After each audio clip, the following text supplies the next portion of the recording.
Hey everybody, welcome back to my channel, Never Nippin'.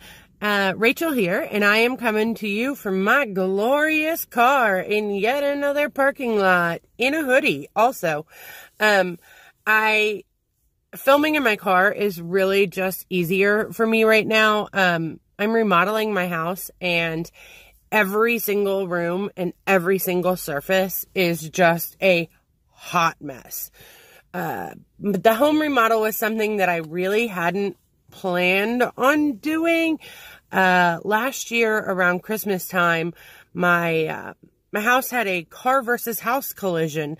It's still really hard for me to wrap my mind around how exactly a car drove through my house.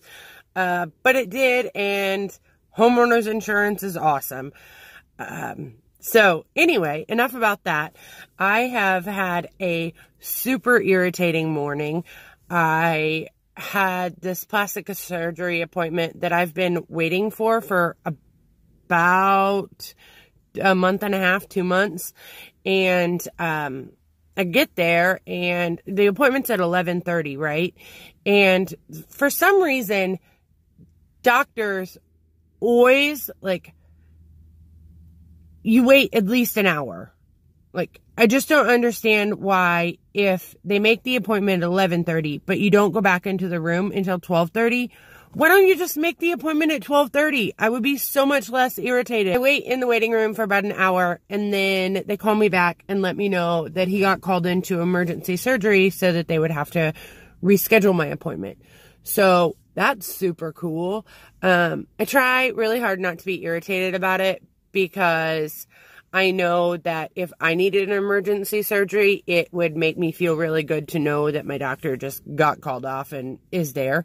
So, anyway, the appointment got rescheduled, but I wanted to make a quick video about my 2018 year in review and 2019 New Year's resolutions, I suppose. I am a breast cancer survivor. And I got diagnosed in I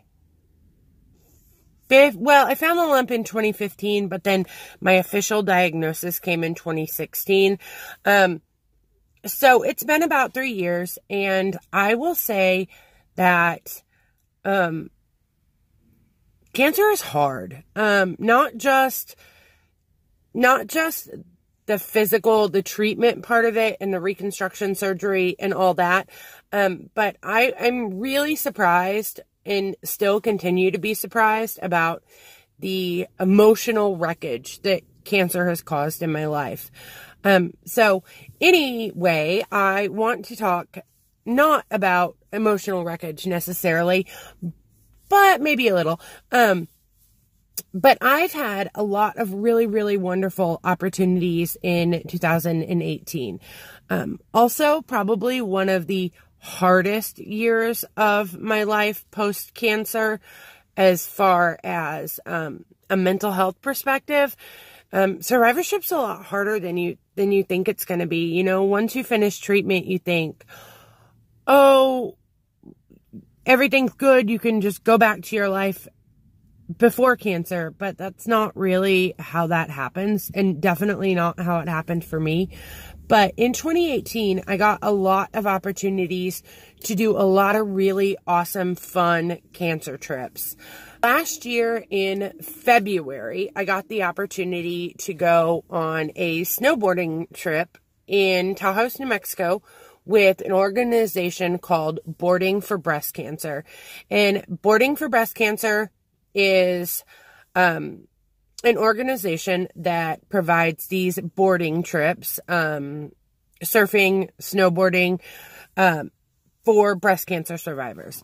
So I got the opportunity to do a Boarding for Breast Cancer trip in Taos, New Mexico. And that was amazing. I had never snowboarded before. And then in April, I got the chance to go to CancerCon, which is a conference for young adults who have had cancer, do have cancer, and also for caregivers and support. Highly recommend it, and it's definitely something that I plan on doing again this year. And then I also got the opportunity to go on a rock climbing trip with First Descents. And this was, I've done a First Descents trip before, and First Descents is yet another organization that provides young cancer community the opportunity for these really cool adventure trips. Surfing, kayaking, rock climbing, ice climbing, whitewater rafting. And these are opportunities that we get as a small perk of having dealt with cancer. First Descents, I had done a rock climbing trip with them the year before, which was my first ever cancer camp experience. And then once I got back, I was definitely into it. And that's kind of what fueled me to seek out these other trips. I went rock climbing again with First Descents in a local trip. They have these local trips, which my closest one is Chicago, which isn't really very local, but totally worth it. So we went rock climbing in Wisconsin, and that was yet again another really amazing experience. Email from Boarding for Breast Cancer that they were doing a combined trip with Casting for Recovery in Jackson Hole, Wyoming. So I applied for that, and I initially was chosen as an alternate, which I thought was totally fair since I had already done a Boarding for Breast Cancer trip. But then I got an email a couple weeks later that a spot opened up, and next thing I know, I get to go to Wyoming and do a paddleboarding and fly fishing retreat, which was amazing. Again, all of the trips I've been on have been amazing, and I will definitely talk about all of them in more length in different videos. Then, just when I thought that these cancer trips couldn't get any cooler, right, I came back and I saw on the First Descents alumni group that there's an organization called Burning Wish, which sends those affected by cancer or who have had cancer more so the opportunity to go to Burning Man. So next thing you know, I'm going to Burning Man with my friend Carrie, who I actually met on my snowboarding trip with Boarding for Breast Cancer. So in 2018, I have had so many cool opportunities to do a lot of traveling and meet a lot of other young cancer survivors. And that's just been amazing. Like, these trips are life-changing. And coming up in 15 days, I am going on a trip to New Zealand with First Descents, and they do these international programs called FDXs. And you do need to fundraise for these international trips, not just to cover a portion of your trip, but also to cover a portion of someone else's first trip. So I raised for that, and now I get to go to New Zealand in 15 days, and I'm so excited about it. But although I've had the opportunity to go on all these really amazing trips, you would think, like, and I worry a lot that I often portray cancer like this, because I've gotten to go on so many trips. I think that sometimes when I talk about cancer and when I talk about these trips, people think that, you know, cancer has just been all fun and games for me, because of the trips, and also because I've been really, really private and really guarded with all the struggles that I've had emotionally and mentally in survivorship. And a lot of that is because there's such a stigma around mental health.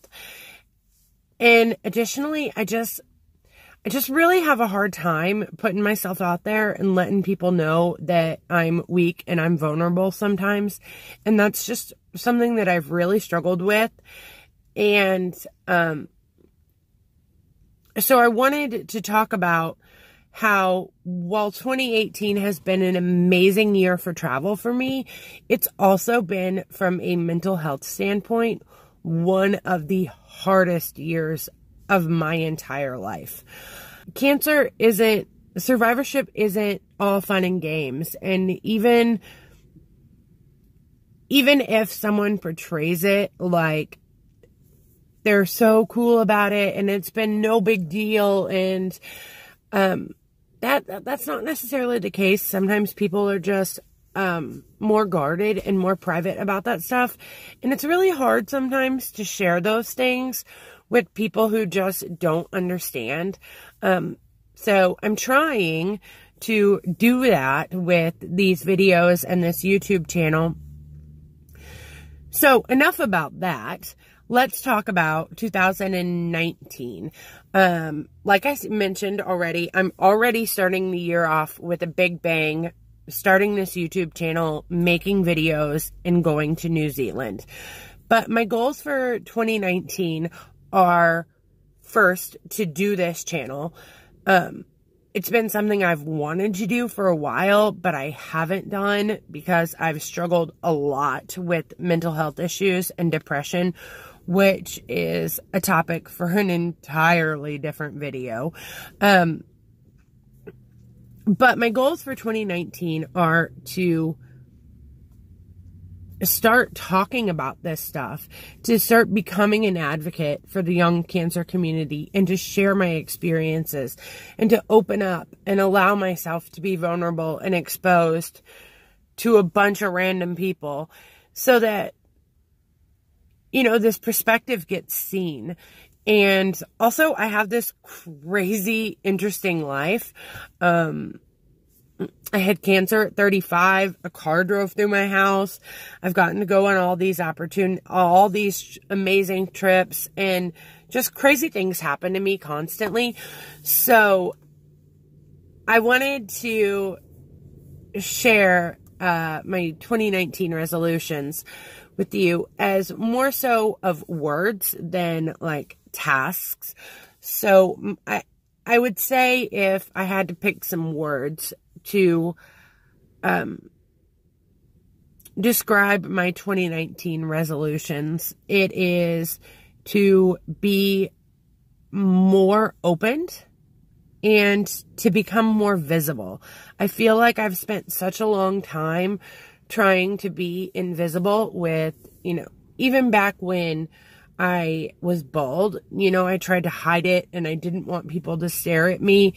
And then when I was dealing with depression, and during my worst depression stages, I would kind of like fade out and try and make myself invisible.